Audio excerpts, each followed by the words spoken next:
for the calendar year, and we are used to quarterly media briefings, but going forward, we will be having these kind of sessions every month. So we look forward to having this kind of sessions in our education.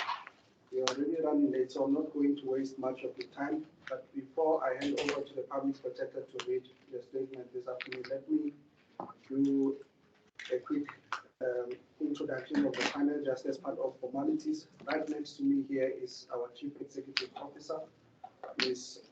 Thandisi Banyoni. And of course, to my far left is the Public Protector Advocate, Mrs. Wenkrabani. If you will now have the floor, thank you. Good afternoon. Thank you, Program Director, Mr. Sahalwe, CEO, Ms. Banyoni, the Chief of Staff, who is here, and the members of the media, the executive managers who have joined online, ladies and gentlemen, the staff of the PPSA, thank you. Good afternoon. I wish to take this opportunity to convey the Public Protector South Africa's compliments of the year 2022. We wish you all the best for the year ahead. One hopes that it will be a productive year filled with success and joy. Today marks a month since we returned from the festive recess. We returned to work well rested and energized to pick up where we left off at the end of 2021 and carry on with our mission of taking the services of this institution to the grassroots communities.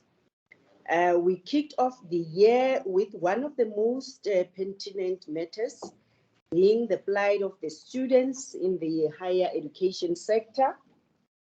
We are in the process of finalizing that systemic investigation with a view to finding everlasting solutions that the problems that continue to trouble that sector. We are also moving at full speed to conclude another pertinent systemic investigation in respect of the level at which organs of state within the justice value chain are welcoming, accommodating, and responsive to victims of gender-based violence and against women and children. So we hope to wrap up those two investigations during this quarter of the financial year, along with all other performance targets as set out in the 2021-2022 annual performance plan. So coming back to today's program, we are releasing a number of investigation reports covering a variety of themes, including public housing, public transport, general service delivery, irregular staff appointments, and executive ethics. The CEO, Ms. Banyoni, will read some of the reports and the findings, and then I will also deal with other few matters along the way. I will hand over to the CEO to take us through the reports which we are issuing. I must also add that as an institution, we have adopted to issuing reports monthly because we are also dealing with a number of cases which are old, dating back to 2019. Therefore, during this financial or last quarter of the financial year, we will be making sure that we deal with that backlog. Over to you, CEO. Thank you, PP. Good afternoon.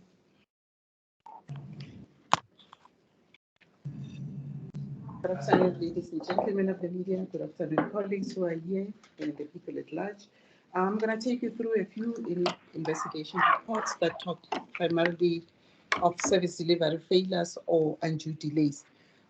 The first one, we investigated allegations of poor service delivery, irregular billing of water, lack of transparency on budget allocation, lack of health and school facilities, and high crime rate at Rand West City local municipality.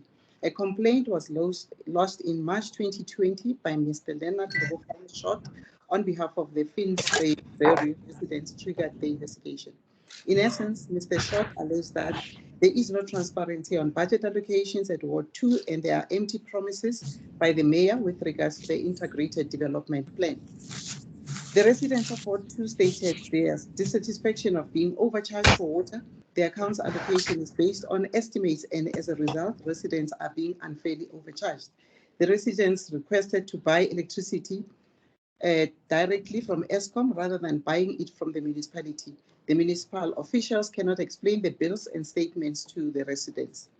Thirdly, the community of Ward 2 requested that prepaid water meters be installed as soon as possible so that they can be able to monitor their own usage through meters. The community is not content with the current water management system that the municipality has put in place. Among other reasons is that the current water infrastructure is old and they need it to be revamped. The accounts that are given to each household are also on estimates and result in residents being unfairly overcharged. The fourth issue was the maintenance of the environment is not satisfactory as the area has uncut grass, which is a security risk and health hazard for the residents. The community requested good services to maintain a clean environment. Furthermore, the roads are poorly maintained with a large number of potholes. This is costly to residents as cars often experience damages and a lot of accidents. Street lights are also not working, and it has been reported countless times with no response or effort by the municipality to attend to the matter. They requested that these potholes should be attended to and dealt with as a matter of urgency to avoid any further overseen circumstances.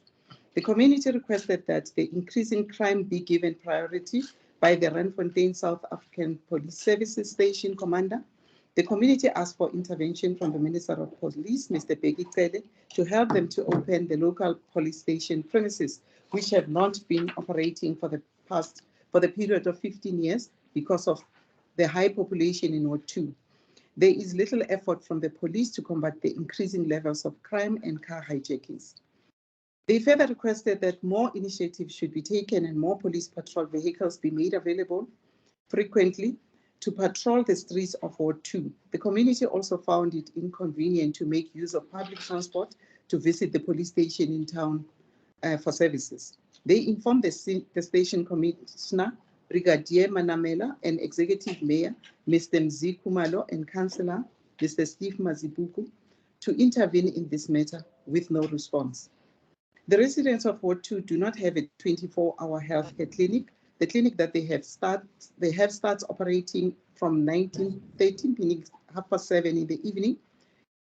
Patients queue outside the clinic, yet whilst emergency patients must travel to Mohlakeng and Randfontein Leratong hospitals for health services. There is only one primary school for the whole Ward 2, and the residents are forced to take their children elsewhere for education.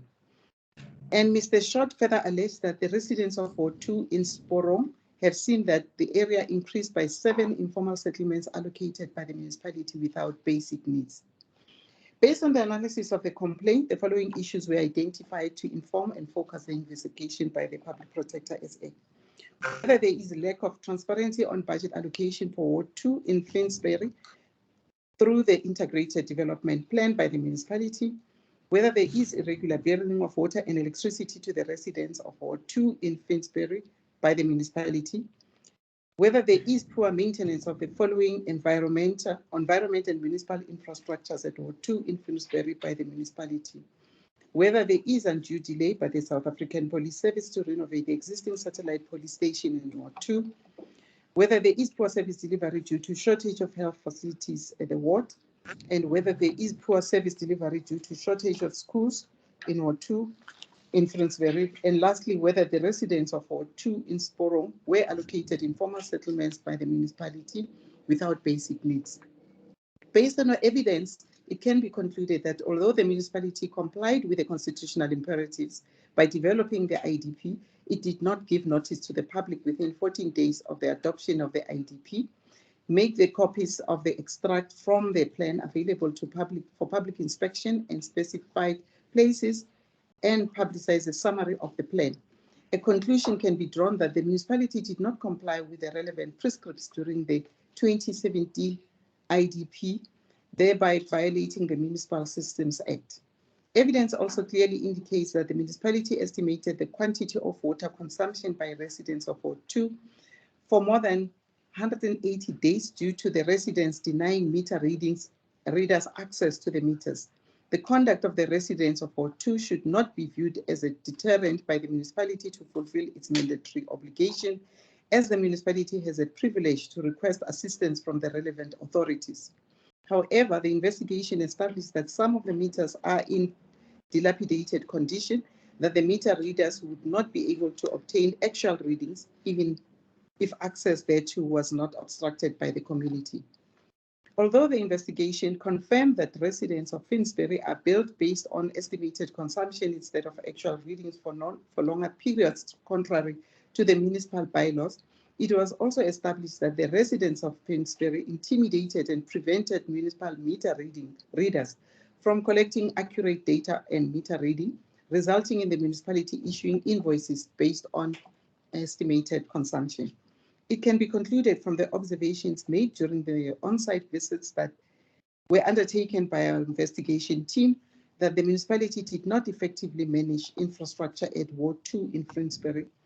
The allegations that there is poor maintenance of environment and municipal infrastructure by the municipality is substantiated. Evidence in our position shows that the SAPS delayed to implement the recommendations of the work study report to re-establish satellite station in Coxuar and to upgrade Mohlakeng Satellite Police Station to a fully fledged police station as approved and requested by the Gauteng Provincial Commissioner, Lieutenant Mawela, a year ago. Evidence in our possession shows that the SAPS delayed to implement the recommendations of the work study to re-establish that office as indicated above. Therefore, the allegations that there is undue delay by the SAPS to revamp the existing satellite police station in Ward 2 is substantiated. However, the SAPS is taking appropriate steps to implement the recommendations of the work study report to re-establish satellite station in Coxworth and to upgrade Mohlakeng Satellite Police Station to a fully fledged police station. It can be concluded from observations made during the on-site visit that was undertaken by the investigation team, evidence obtained during the investigation, and the application of the relevant legal framework that the Coxworth Clinic starts operating at 7:30 in the evening, 7:30 in the morning, until 4:30 in the afternoon. Further, that the Gauteng Department of Health took reasonable legislative and other measures within its available resources to ensure that the progressive realization of the right to health care by building a new story 24-hour community health care center within a 5-kilometer radius of Mohlakeng, which will also accommodate the community of Ward 2 in Finsbury. It is envisaged that construction will be completed in February 2022. According to the factual evidence in our possession, it can be concluded that the Gauteng Department of Education adhered to the provisions of the Constitution in ensuring that the community of Finsbury has access to basic education through reasonable measures transversed above. In the circumstances, the Department of Education's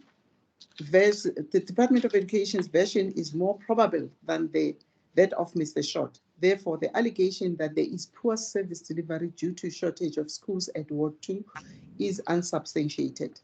It can be concluded that the municipality violated the Constitution and the Municipal Systems Act by not providing the residents of Sporong informal settlement with water and sanitation. The allegation that the residents of Ward 2 in Sporong were allocated informal settlements by the municipality without basic needs is substantiated. Having said that, we make the following recommendations. The acting municipal manager of the Rand West City Local Municipality should ensure that, firstly, within 30 working days of the receipt of this report, and after every 30 working days, provide a progress report to us as a public protector until all the issues are addressed. Mr. Short is provided with a copy of the IDP as approved by Council on 30 May 2017. Thirdly, the engagements with the Premier's office with regard to the linking of the municipal call center with the Premier's call center for the community to be able to provide their monthly meter reading and to report service delivery and other issues of concern are finalized. The municipal manager must also ensure that all water meters in Finsbury are read monthly, and that all the accounts found to have been overcharged and undercharged are just adjusted accordingly. All faulty water meters at Ward 2 Finsbury are tested and fixed whilst awaiting municipal infrastructure grant funding from the provincial government for the installation of prepaid water meters. There is constant follow-up on with the provincial government with regards to the MIG funding application for the installation of prepaid meters at Ward 2 in Finsbury. The grass is cut, the municipal manager must also make sure that the grass is cut, the faulty street lights, and the potholes are fixed at Ward 2.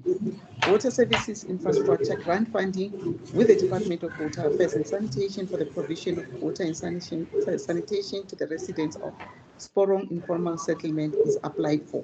The National Commissioner of SAPS should ensure that within 30 working days of receipt of the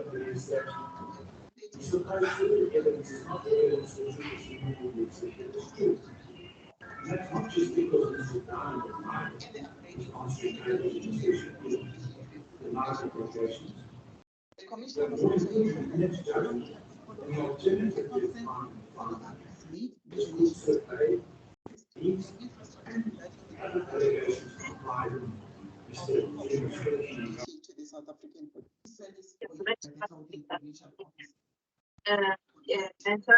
The Divisional Commissioner of the SAPS Organizational Development should ensure that a constant follow-up is made with the Gauteng Provincial Office of the SAPS regarding feedback and way forward on the outcome of the assessment done at Mohlakeng Police Station for approval by the National Commissioner.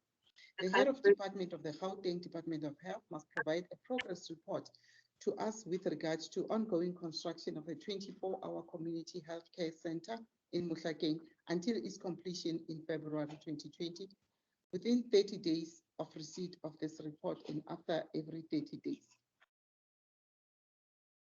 That concludes our first report. Then I will take you through the second report, set of reports that deal with our housing challenges that communities experience.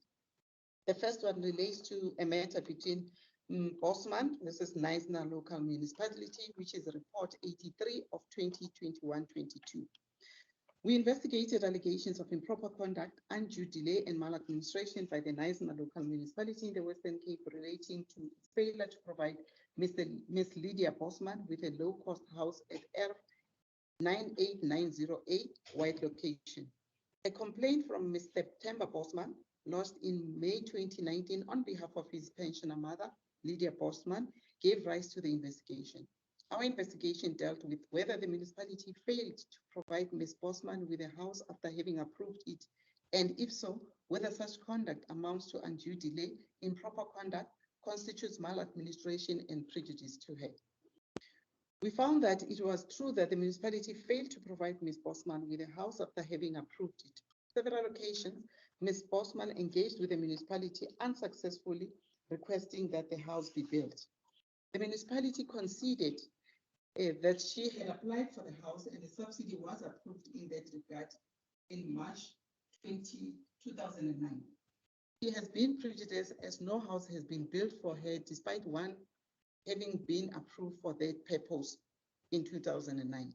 The conduct of the municipality in this regard is accordingly improper as envisaged in the Constitution and constitutes maladministration and undue delays as envisaged in the Public Protector Act. It also prejudices Ms. Bosman.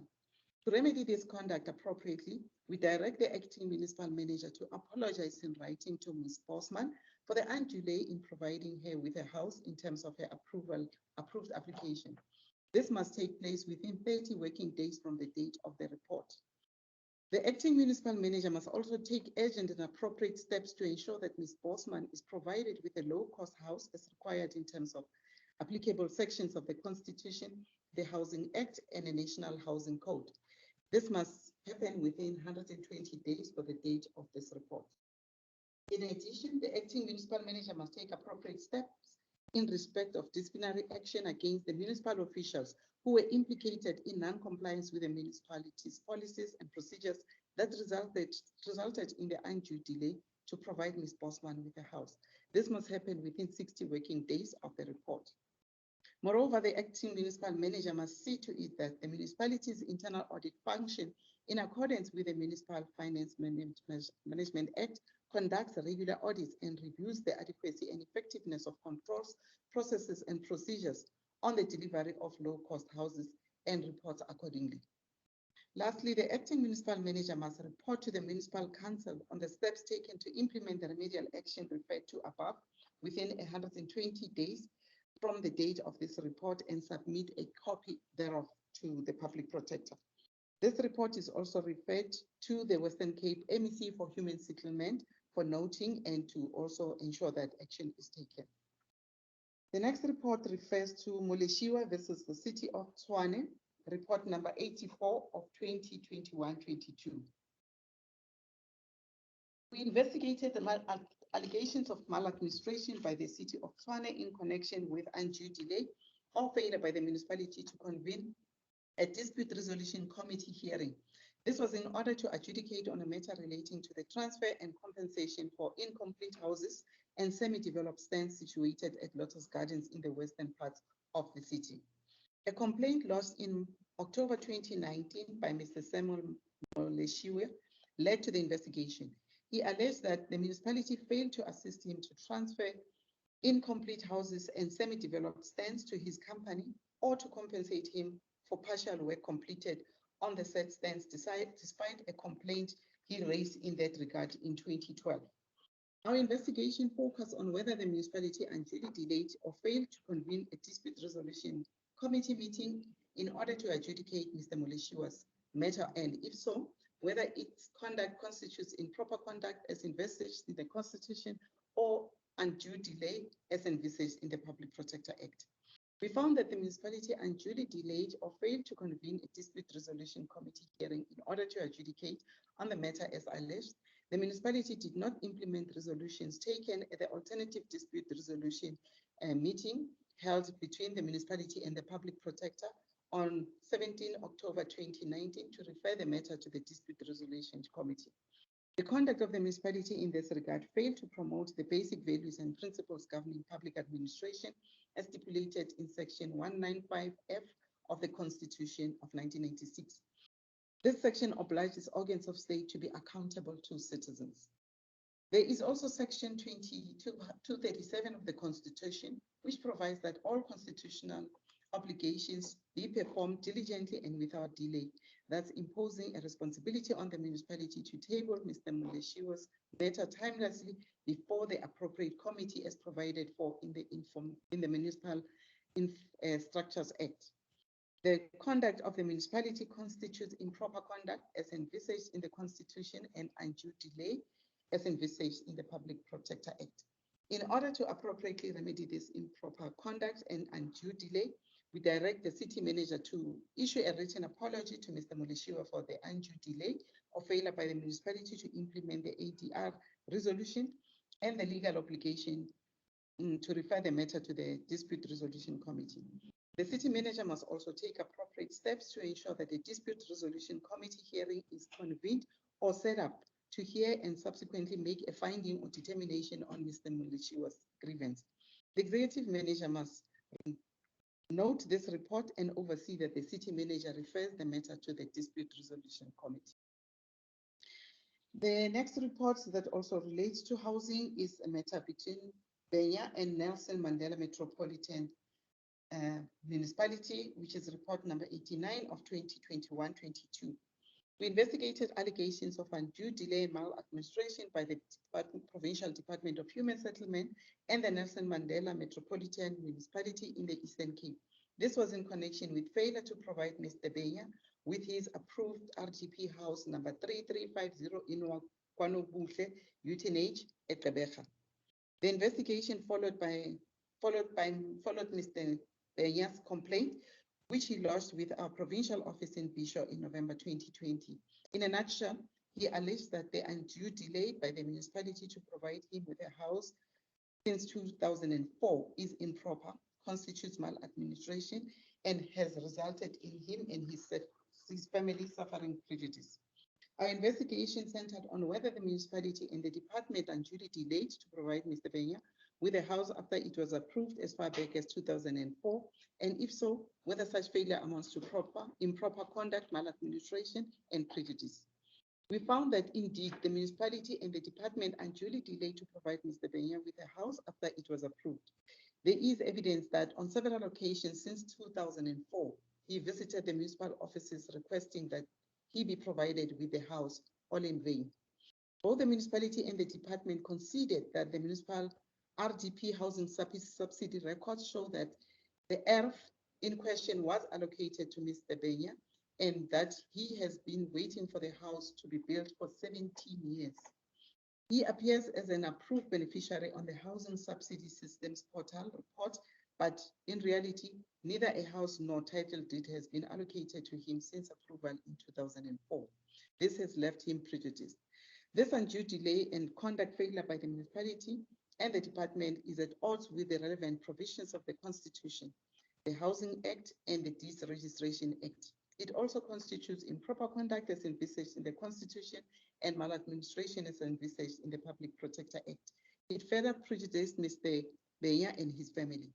To appropriately remedy this conduct, we direct the municipal manager to take urgent and appropriate steps in consultation with the head of department to ensure that Mr. Benya is provided with his approved house and the title deed to the property within 180 working days from the date of this report.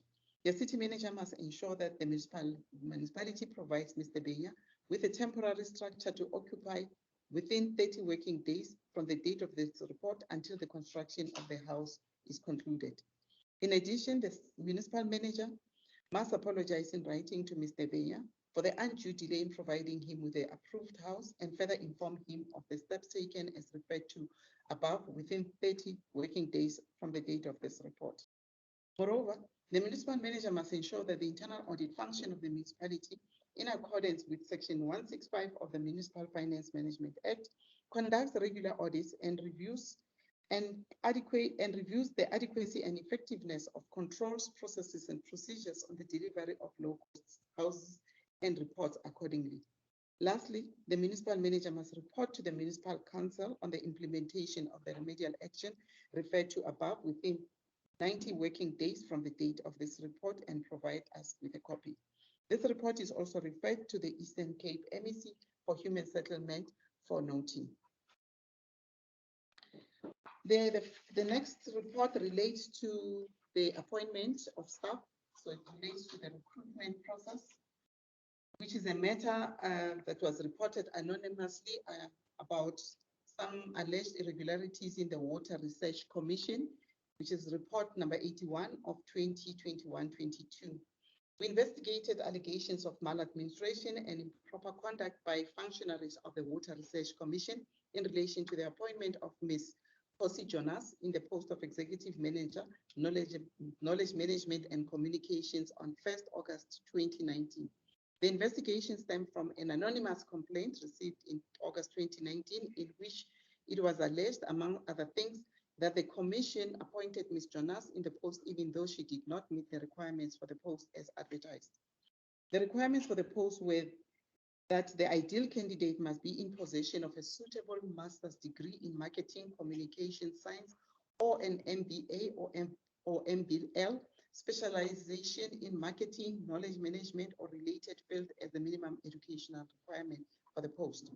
We looked into whether the Commission appointed Ms. Jonas in the post in question, even though she did not meet the minimum educational requirements stipulated in the vacancy advertisement, and if so, whether the conduct constitutes improper conduct or maladministration. Our investigation confirmed, indeed, the Commission appointed Ms. Jonas in the post concerned, even though she did not meet the minimum education requirements stipulated in the job advertisement. This constituted an irregular appointment. Ms. Jonas should not have been shortlisted, interviewed, and appointed in this post, as she was unqualified in terms of the advertised requirements for the post, namely possession of a suitable master's degree. She was in possession of a Bachelor of Creative Communications and an honors degree in marketing management as her highest qualifications at the time of her shortlisting, interview, and appointment. The conduct of the recruitment, selection, and interview panel failed to promote the basic values and principles governing public administration as stipulated in Section 195 of the Constitution. These values and principles oblige organs of the state to, among others, uphold and maintain high standards of professional ethics, engage in employment and personal practices based on ability, objectivity, fairness, and render services impartially, fairly, and equitably, and without bias. In addition, the conduct of the panel breached clause 2.8.1 of the Water Research Commission Human Resource Manual 2019, which stipulates that selection criteria shall be objective, related to the inherent requirements of the job, and consistently applied to all applicants.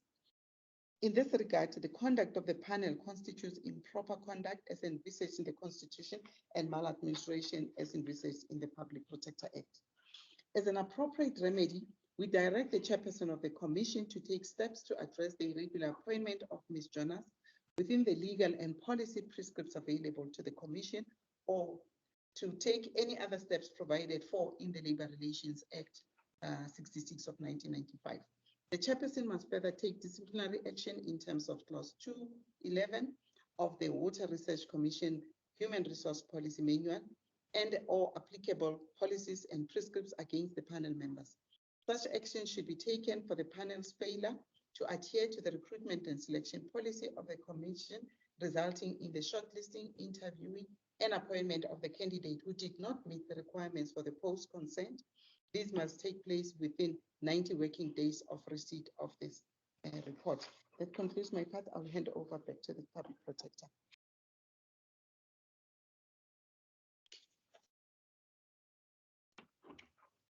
Thank you so much, CEO, for assisting in this long statement or these reports which you are issuing. So I will then deal with the three reports relating to the Executive Ethics Code violation. We received a complaint from Mashego against the Gauteng MEC of Economic Development, and another is report number 87, 2021-2022. We investigated allegations of an irregular extension of a lease agreement by the former Gauteng MEC for Economic Development, Mr. Maile, and those of corruption by the former acting CFO, Ms. Karabo Nokwani. This followed a complaint lodged in 2019 June by Ms. Mandisa Mashego, the then Economic Freedom Fighters Party leader in the provincial legislature. She alleged that around May 2015, Mr. Maila and the former acting CEO of Gauteng Enterprise Propeller, Ms. Leah Manenge, signed an irregular and unlawful lease agreement for the building situated at 124 Main Street, Marshalltown. The agreement was allegedly signed without following prescribed procurement processes. The building accommodates the Economic Development Department entities, including GEP, Gauteng Growth Development Agency, and the Gauteng Tourism Agency, and the Gauteng Liquor Board. Ms. Mashego also alleged that Mr. Maile signed the lease agreement despite a legal opinion discouraging the lease in that it was illegal and overpriced. She further alleged that Mr. Maile was on record confirming voluntarily to the GEP board members during a board meeting that the lease agreement was illegal and overpriced at 1.3 million per month. He allegedly threatened the board not to discuss the lease agreement matter as it was his issue despite taxpayers' money being expended illegally. According to Ms. Mashego, around about June 2017, Mr. Maile violated the Executive Ethics Code and abused his authority as former MEC by irregularly appointing 2 bodyguards of Ms. Manenge without following human resources processes and without valid reasons. The appointment of the bodyguards was allegedly done at the taxpayer's expense without the Minister of Police prior conducting of a security risk assessment and threat analysis. Ms. Mashego alleged that the bodyguards remained employed at the time of her complaint. In addition, Ms. Mashiko alleged that in 2016, Mr. Maile appointed a forensic investigation firm, Ngubane and Company Chartered Accountants and Auditors. The firm was allegedly appointed to conduct forensic investigations into the manipulation, tampering with, and deletion of a loan book at GEP. It allegedly completed its investigation around July 2017, and the investigation report apparently criminally implicated Mr. Maile, Ms. Manenge, and board members, including executive of GEP. So according to Ms. Mashiko, Mr. Maile never released the report. Upon a thorough analysis of the complaint, we identified the following issues on which to focus the investigation. Whether Mr. Maile irregularly signed the lease agreement to accommodate GEP, GGDA, GTA, and GLB at Building 124 Main Street without following prescribed procurement processes. B, whether Mr. Maile unduly delayed to release the Ngubane Forensic Investigation report regarding the investigation completed in July 2017, which criminally implicated him, Ms. Manenge, and other board members and executives of the GEP. C, whether Mr. Maile violated the Executive Ethics Code and abused his authority as the former MEC by irregularly appointing 2 bodyguards for Ms. Manenge during June 2017 without following prescribed recruitment policies and processes. And D, whether Ms. Nokwane irregularly received a sum of 250,000 as a kickback from a service provider who was awarded an unknown contract at the GEP. We found all the above allegations unsubstantiated. There was no evidence indicating that Mr. Maile signed or extended the lease agreement on behalf of the department, as the agreement was concluded in February 2009 and certain clauses were amended as per the addendum signed in April 2011. This was prior to Mr. Maile being appointed MEC for Economic Development. In addition, there was no evidence indicating that Mr. Maile is in possession of a report regarding the investigation that was conducted against the former MEC board members of the GEP. In fact, both Ngubane and Kabela reports do not contain any adverse findings and or recommendations against Maile. We have no evidence indicating that Mr. Maile was involved in the appointment of the 2 security guards for the protection of Ms. Manenge. Available evidence indicates that a certain Mr. Maruping conducted a risk assessment regarding the safety of Ms. Manenge based on the security intelligence, which determined that her life was at risk after the effect of employee suspensions, and compiled the risk assessment report recommending the procurement of close protection of Ms. Manenge. Mr. Maruping thereafter compiled a memorandum which was approved by Mr. Mujapilu, the CFO, requesting approval to procure close protection for Ms. Manenge, which was granted. We have no evidence indicating as well that Ms. Nkwana received a kickback of 250,000, which was used as a deposit for the purchase of a Mercedes-Benz vehicle. Although the evidence obtained during the investigation confirmed that Ms. Nkwana purchased a Mercedes-Benz vehicle, which was owned by Maritime Motors. Mr. Grant Oshcom, sales manager, stated in an email to the investigation team that the company records showed that Ms. Nokwane purchased the vehicle from the company, and the full purchase price was fully financed by a bank. There was no deposit paid on the contract with Ms. Nokwane.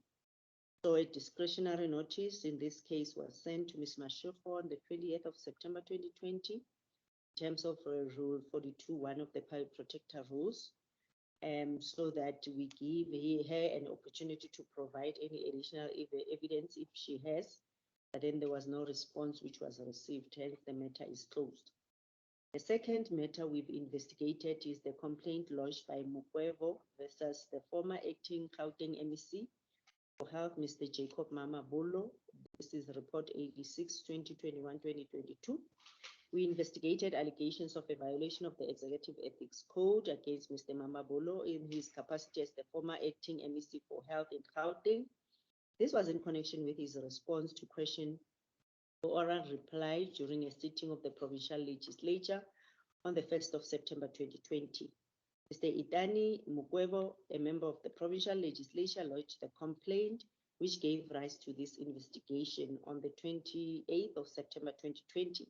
In his complaint, Mr. Mokwebo requested us to investigate Mr. Mamabolo's conduct in relation to alleged misleading of the legislature on a matter relating to forced and coerced sterilization. Ms. Mabala of the EFF had requested Mr. Mababolo to respond to questions for oral reply in connection with the report released by the Commission for Gender Equality in February 2020 regarding forced and or coerced sterilization on HIV/AIDS positive Black women at certain public hospitals in Gauteng. It was Mr. Mokwebo's contention that Mr. Mamabolo deliberately misled the legislature in the aforesaid response, and in so doing violated the Executive Ethics Code. According to Mr. Mokwebo, Mr. Mamabolo's inability to thoroughly investigate the questions submitted by Mr. Mabala, for which he was given 10 days during which to prepare, can be considered as grossly negligent and incompetent. We focused the investigation on whether Mr. Mamabolo will fully misled the legislature, thereby violating the Executive Ethics Code. We found that the allegation was not substantiated. Although the former MEC did not willfully mislead the legislature and did not breach Section 2.3 of the Executive Ethics Code, he has the responsibility to exercise due diligence when reporting to the legislature on matters under his control, by ensuring that information provided to him is verified and accurate, especially in light of the seriousness of this issue where women, some minors at the time of the incident, were sterilized without their knowledge or consent, or the consent of their guardians, where applicable as required by law. The former MEC Mamabolo was responsible for the Gauteng Department of Health and had to account to the legislature in terms of the Constitution and provide accurate reports concerning matters under his control. The evidence indicates that the report presented by former acting health MEC Mr. Mamabolo to the legislature in response to the questions posed by Ms. Mabala from the EFF was inaccurate. Further, that the officials from the Gauteng Department of Health responsible for the submission of the inaccurate information to the HOD to the former MEC to account to the provincial legislature have violated Section 1951G of the Constitution. Lastly, we are also inclined to conclude that the medical records of Ms. Bongegile Msibi, one of the women who suffered this unlawful sterilization, has been destroyed without proper authority, contrary to the National Archives Act 1996. Ms. Msibi, one of the alleged victims of forced sterilization, her medical reports were destroyed, and in the National Archives and Record Service of South Africa Act, Section 113(2)(a) states that no public record under control of government body shall be transferred to an archives repository, destroyed, erased, or otherwise disposed of without the written authorization of the National Archivist. Furthermore, that in terms of Section 11, subsection 2, public records identified in a disposal authority as having enduring value shall be transferred to an archives repository when they have been in existence for 20 years. In terms of appropriate remedial action, we directed the Premier of Gauteng to remind MECs of their constitutional responsibilities, and in particular the provisions of Clause 2.1 of the Executive Ethics Code, where allocating responsibilities to them in terms of Section 132(2) of the Constitution. The Premier must also arrange a workshop to properly train MECs on the provisions of the Executive Ethics Code to avoid violations of the code. Fire Protector is willing to assist the Premier in this regard. The HOD must, within 60 working days from date of this report, take appropriate action in terms of the Public Service Act against several relevant officials of the Department of Health for providing inaccurate and misleading information to the MEC Mamabolo for his response to the questions posed by Ms. Mabala, and the CEO of Chris Hani Baragwanath Academic Hospital must, within 60 working days from date of this report, take appropriate action in terms of the Public Service Act against the officials responsible for medical record keeping at Chris Hani Baragwanath Academic Hospital, and who authorized the destruction of Ms. Masibi's hospital records, which captured the events surrounding her hysterectomy, which was performed on her in 2005 in contravention of the National Archives and Records Service Act. A meeting was held with the acting CEO of Chris Hani Baragwanath Hospital, Dr. Mangkupane, on the 6th of December 2021 to discuss the proposed remedial action in connection with record keeping when we were discussing the Section 79 notice. And the acting CEO of Baragwanath Hospital made the following undertakings: that Chris Hani has put up improved system to archive files, also that files are archived, sorted through scanning and therefore stored electronically. In terms of the team that handles patient affairs, the current observation is that the supervisors who were managing at the time exited the system for one reason or the other. The hospital has adopted that the patient's document be kept safe as hard copies, as well as converting them into electronic copies. The documents shall not be tampered with for at least 23 years minimum. Further, in accordance with the undertaking made by the acting CEO of Baragwanath Hospital, the CEO must, within 60 working days of issuing of this report, provide a report on progress made to electronically archive patients' file. The next report is the complaint lodged by Mr. Shivambu versus Mukonyana. It's report number 90 of 2021-2022. We investigated the allegations of a violation of the Executive Ethics Code by the former Minister of Water and Sanitation, Ms. Nomvulani Mokonyane. The investigation followed a complaint lodged by Mr. Niko Shivambu in 2018, who alleged that the minister, in her former capacity as Minister of Water and Sanitation, misled Parliament on the matter relating to the CFO at Magalies Water. In a response to a question asked by EFF Member of Parliament, Ms. Kaula, about the status of the position of the CFO at Magalies Water, Ms. Mokonyana replied that the position of the CFO was vacated after the former CFO resigned August 31, 2017. Subsequent to that, an investigation was done by the Star newspaper and uncovered that the actual fact the CFO resigned 24 July 2017. So after a fallout with the entity's executives over alleged tender irregularities, she refused to be party to. In a reply to the question, Ms. Mokonyana said that the post of the CFO was filled in an acting capacity by Sandile Mkhize, while in fact at the time Nolubabalo Sondlo was acting. At the moment, the CFO position is outsourced to Sondlo Chartered Accountants, whose founding director is none other than Nolubabalo Sondlo, the former interim CFO who had also been a financial manager at Magalies Water. So the SCA continues to provide consulting services to Magalies Water, this company. So our investigation focused on whether the former minister willfully misled the National Assembly in response to a question raised by Ms. Kaula relating to the resignation date of the CFO at Magalies Water, Ms. Kumo Katuke, and in so doing violated the provisions of the Executive Ethics Code. We also dealt with the procurement process followed in appointing Sondlo Chartered Accountant, whether it was irregular. We found that allegation that Ms. Mokonyane willfully misled the National Assembly in response to a question raised by Honorable Kaula relating to resignation date of former CFO of Magalies Water, Ms. Katuke, is unsubstantiated. It was established that the former minister stated in a reply to Ms. Kaule that the former CFO resigned on the 31st of August 2017.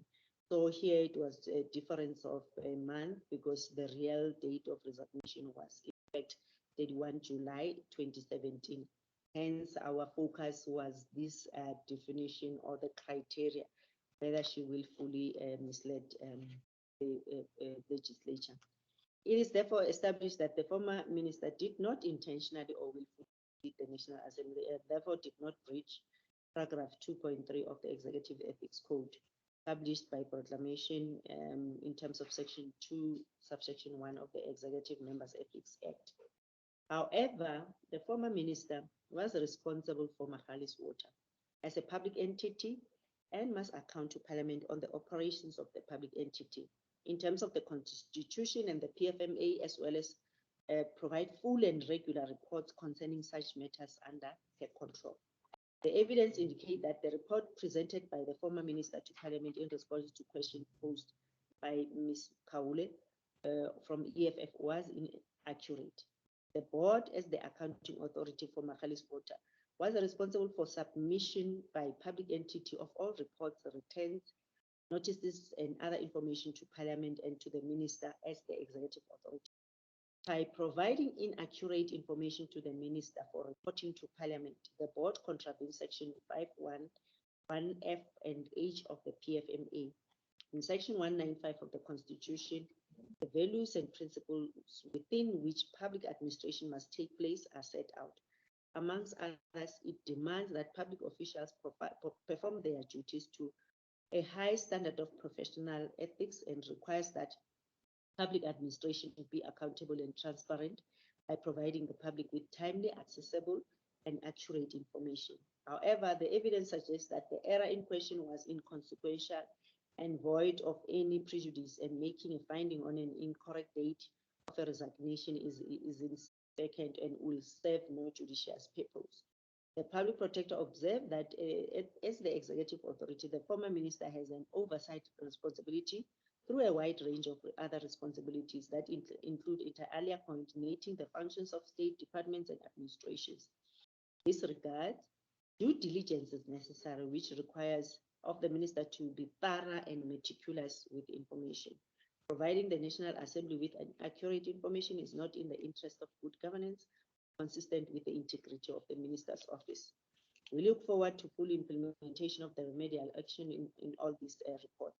So the remedial action which we came about on these reports is that the allegation that the procurement process actually in appointing Sondlo was irregular and is substantiated that it was irregular. The board, as the accounting authority of Magalies Water, contravened Section 55(1)(c) of the PFMA when it failed to submit the annual financial statements to the AGSA within 2 months after the financial year end. Financial year end ended 30 June 2017, and the financial statements were only finalized in February 2018. Contrary to the foregoing, the CEO asserted in its response to Section 7(9) notice that Magalies Water positively managed to comply with the timelines of submitting the report and received unqualified finding. If Magalies Water has indeed complied with the timelines of submitting the final statement to AGSA, there would not have been a need for a second RFQ. A board resolution referred to on the appointment of the GM Finance on a contractual basis and not a consultant as contended to by CFO Katuke, as vacated by CFO Katuke. In this regard, the CEO Magalies and former CFO failed to implement the resolution of the board. The board resolution to appoint the GM Finance to compile and submit the annual financial statements was a process of internal control. This resolution was prompted by the resignation of Ms. Katuke, and in terms of the resolution, the sourcing strategy was to appoint the GM Finance to compile and submit the annual financial statements to AGSA. Contrary to the board resolution, former CFO Ms. Katuke undertook a RFQ procurement process to appoint a consultant. So Ms. Katuke considered to being the impetus behind the procurement of these consultants, and however, she resigned before the second RFQ was issued. So both quotations by SCA, this service provider, were less than 500,000, which justified the RFQ process. However, combined, the cost for the service amounts to 689,000, which would have required a competitive bidding in terms of the National Treasury practice note. Due to the failure to properly evaluate the scope of the work and Due to the failure to properly evaluate the scope of work and the lack of proper procurement planning, the period allocated for the proper project to meet the deliverables was too short. Instead of extending the existing contract, Magalies embarked on another RFQ to appoint the consultants. In this regard, we have made findings against Magalies Water, and I must indicate that against the former minister, there are no findings. But then what we are recommending is that the president should, when allocating responsibilities to ministers in terms of Section 91(2) of the Constitution, remind ministers of their constitutional responsibilities, and in particular the Executive Ethics Code, arrange a workshop to inform ministers on the provisions of the Executive Ethics Code to avoid violations of the code. Public Protector again is willing to assist the president in this regard. The Minister of Water and Sanitation, as the executive authority, to take cognizance of these findings and on the conduct failure of the accounting executive identified in this report, and ensure that such a conduct is not repeated, and to prevent the recurrence of such conduct as referred by putting measures in place. The board, as the accounting authority, to take cognizance of the findings of the conduct failures of the accounting officer identified in the report, and ensure that such conduct is also not repeated, and put measures in place to avoid such. Ensure that the accounting officer take all reasonable steps to prevent abuse of the supply chain management system. Ensure that the accounting officer investigate any allegations against official or any other role players in corruption. Ensure that the annual financial statements for the submission to AGSA are prepared monthly as a control mechanisms to prevent an unnecessary accumulation of unprepared statements. This will place unnecessary pressure on the board to appoint a consultant and incur unnecessary expense. The CEO, as the accounting officer of Magalies Water, to take cognizance of the findings of irregular procurement by officials identified in this report, and ensure that such irregularity is not repeated, and within 90 days of the 90 working days of the date of issue of this report, provide the Public Protector with a project plan and procurement system which are put in place to deal with this abuse in future. And also ensure that annual financial statements are properly prepared and free from material misstatements. The last report which we are issuing is the complaint which was lodged on the 1st of October 2020 by the complainants, Mr. Sam Masango, acting on behalf of the people known as Moloto Corridor Concerned Residents, MCCR, which had 5 issues in their complaint. They alleged undue delay by National Department of Transport to implement the Moloto Rail Development Corridor project, which entails the building of the railway line that will run between Gauteng and Mpumalanga provinces. The second issue, the alleged misappropriation of public funds through feasibility studies conducted pertaining to this Moloto Development Corridor by the National Department of Transport and Mpumalanga Department of Transport and Public Works. The alleged undue delay by the South African National Roads Agency, SANRAL, to finalize the expansion of the Moloto Road.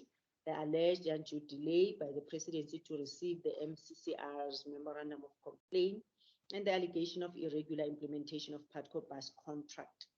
This report focused on the issues referred in EE above. This report specifically deals with the irregular implementation of the PATCO bus contract. I must indicate that the presidency finally received the memorandum of complaints from MCCR, which matter was resolved. And I must indicate as well that we are provided with progress by the Department of Transport on the expansion of the Moloto Road. We are still investigating the issue of Moloto Rail Development Corridor, which is still an ongoing investigation. But this report only focus on the PATCO, whether the Gauteng Department of Roads and Transport irregularly implemented the PATCO bus contract, and if yes, whether that conduct amounts to improper conduct, as envisaged in Section 182(1) of the Constitution and maladministration as envisaged in the Public Protector Act. The investigation then was conducted, and there were several meetings which we had conducted, the investigation team. And on analysis of the evidence received and the interviews conducted, we then had a finding where we said the allegations that the Gauteng Department of Roads and Transport irregularly implemented the contract IC 52 of 97 is substantiated. The investigation revealed that the original 136 weeks contract number 165297, which was awarded to PATCO on the 26th of March 1997, has been continuously extended, which we can term it an evergreen contract, as at the date of this report. The investigation also revealed that Gauteng Department of Roads and Transport has contravened Section 41(3) of the National Land Transport Act by extending the contract beyond a period of 12 years. The investigation also revealed that the Gauteng Department of Road and Transport contravened Section 41(5) of the National Land Transport Act and Section 38(1)(c) of the PFMA and the relevant National Treasury Regulations and Instruction Notes by failing to ensure that timely steps were taken before expiry of the contract to ensure that services are procured through a competitive bidding process to ensure continuous service delivery to the passengers. And the PFMA, which is the national legislation that regulates procurement of goods and services in the public service, supersedes the National Land Transport Act. And you know that the PFMA is the national legislation which is implementing Section 217 of the Constitution. So the investigation also revealed that there are 108 bus contracts which are similar to the conditions which were applicable to past PATCO contract. So the Competition Commission is willing to look into these contracts for possible elements of restrictive horizontal practice as defined in the Competition Act. So the conduct of Gauteng Department of Road and Transport is in contravention of Section 217 of the Constitution, Section 38 of the PFMA, Treasury Regulations 16A6.4 and paragraph 8 and 9 of the National Treasury Instruction 3, 2016-2017, preventing and combating abuse in the supply chain management system, and Section 42 of the subsection 3 of the National Land Transport Act. So the conduct of Gauteng Department of Roads and Transport, particularly the HOD, was improper and constitute improper conduct in terms of the Constitution and maladministration in terms of the Public Protector Act. I must indicate that in this investigation, we issued a Section 79 notice to also PATCO Bus Company. I must indicate we were not investigating, we don't have jurisdiction to investigate them, but then we found it proper to also give them an opportunity, and they have indicated that they do not agree with our investigation, and they informed us that they've taken the department to court, because during our investigation and engagement, the department was willing then to advertise a tender. We understand that PATCO has taken the department to court, Part A to interdict that, and Part B then to discuss this contract. I must indicate that as the public protector, anyway, they were also threatening us that they will take us on review, acknowledging that, and as well, we are willing to assist the court when the time comes, but then we wouldn't, as public protector, sit and not indicate that this contract was in violation of the Constitution and the PFMA and the Treasury prescripts. So we are saying to the MEC of Transport must take note of the final report and monitor compliance regarding contract management, procurement of goods, services, and extension of contracts. Because if we expect everyone to respect the Constitution, to comply to Section 217 of the Constitution, therefore everyone will have to comply to that. The HOD must take into consideration this as well, continuously monitor that there is compliance to Section 217 of the Constitution, PFMA, Treasury regulations, and their procurement processes. And on a quarterly basis, provide the Public Protector with reports from the meetings of National Department of Transport, National Treasury, and AGSA, with a view to ensuring compliance with Section 42.3 of the National Land Transport Act and legislation on financial and procurement issues. Remember, this contract is now way beyond 12 years, and definitely they should follow the process of a competitive bidding. But again, that is up to the court how they would want to deal with this, or whether they would want to keep the status quo. As the institution, we will bring this to the attention of the public, that how this should be done in compliance of the law. So needs to ensure that the staff are trained on regular basis about the provisions of PFMA. And we are also referring this to the Competition Commissioner, who must take note of this report, and we are referring it in terms of Section 6, subsection 4C, Roman figure 2 of the Public Protector Act, for the Commissioner to consider the possibility of investigating this 108 bus contract with similar conditions to the PATCO bus contract for possible elements of restrictive horizontal practice as defined in the Competitive Act. We hope that all state organs will implement the remedial actions which we came about to, and we hope that that will improve governance and will improve service delivery. Thank you. Thank you, CEO. Time now for us to do questions from this, but just before we shared the statement. Yes.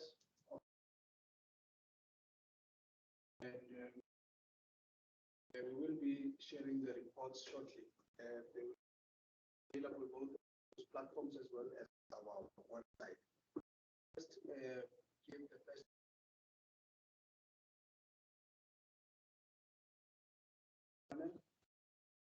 in absence of any questions in the room. Two questions that we have from the newspaper presented by Mr. Loyiso Sidimba. Say the two questions are not necessarily that we are issued today, but have to do with the investigation that we announced last week during a statement. In a statement, we read out the questions, just two of them. Mr. Sidimba writes, we want to find out whether what the Public Protector will meet the time frame, include the investigation, President addressing an ANC NEC funding of internal party campaigns. That's the first question. Second one, Mr. Sidimba wants to know whether the President is cooperating of the Public Protector in this particular matter. We take an additional set of questions from Ms. Nokukanya Tambo, Jacaranda FM News. Sent us three questions. The first one, Public Protector make some comment. Public attacks against her by the East Premier findings of the Mama Memorial. That's the question. The second question, Public Protector has come under fire. Saying he is candidate for Public Protector's office. What of interference? Last question, still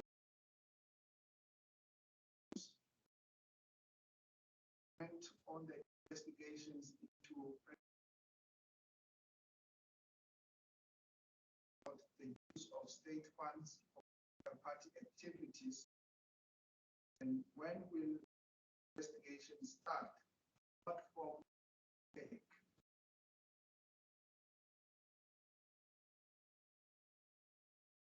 I will just forward.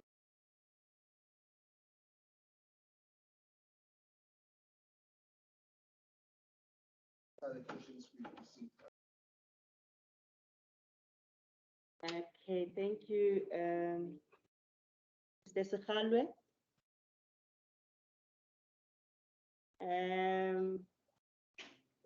Whether the PP will meet the 30-day time frame to conclude the investigation.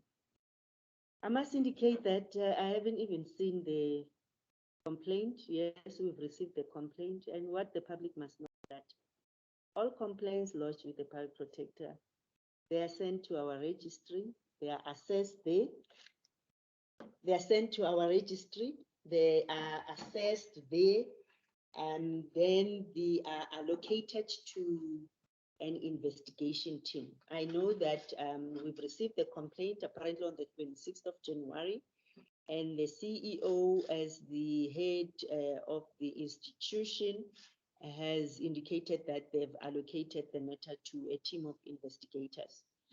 So I must indicate that that will then depend on the cooperation of the people we will be interviewing, which we must still receive the investigation plan, like a project plan, which then will detail which people to interview, what information do we have to get. And I must indicate that this legislation compels the public protector to investigate.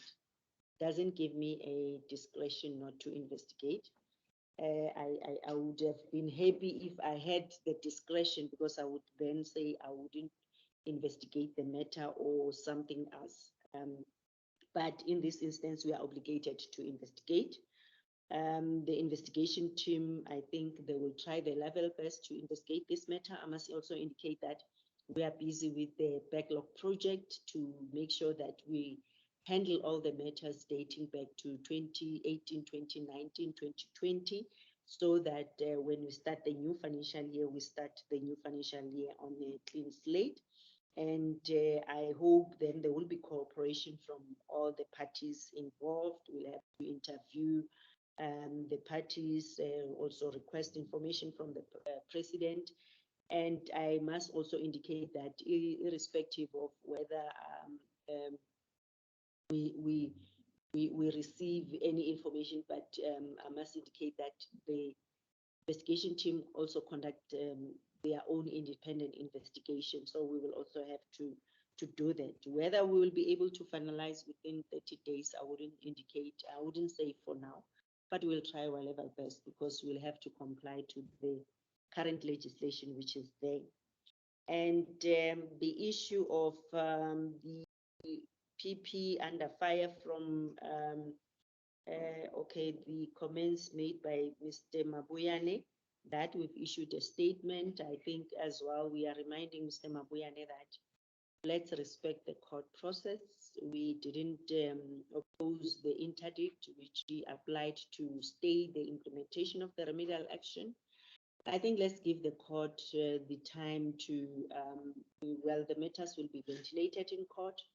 We can't just answer questions from his attorneys outside of the court process. And I think secondly, he has the responsibility and the duty, Mr. Mabuyane, to respect the Constitution, irrespective of the public protector or the incumbent being Busisiwe Mkhwebane.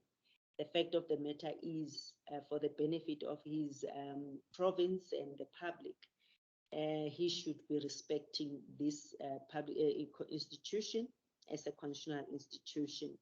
So the issue of the appointment of Mr. Lebelo, I think we've issued a statement. The Deputy Public Protector was also interviewed on the matter. And I must indicate that we've clarified the process. CEO might add to that. The proper process of recruitment was followed, was interviewed. We had to do security assessments. We had to get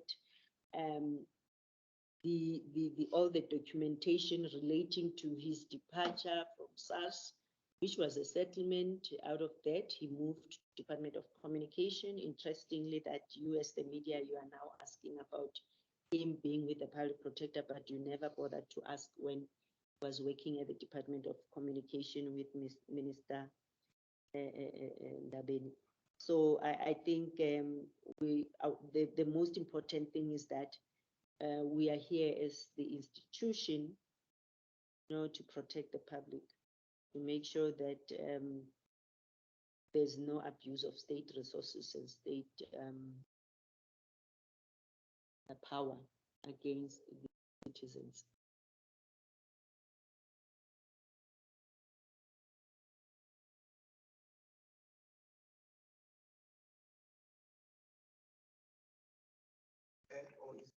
I think so, it's fine. There's one question that we didn't cover from asks if, I suppose it doesn't matter, asks if presidency is called, so the question wouldn't arise because of the year. Thank you, Public Secretary. I think those were the last questions that we have received today. And thank you so much to the colleagues taking part up and in the room. I appreciate your. Thank you. Thank you. Thank you, PP.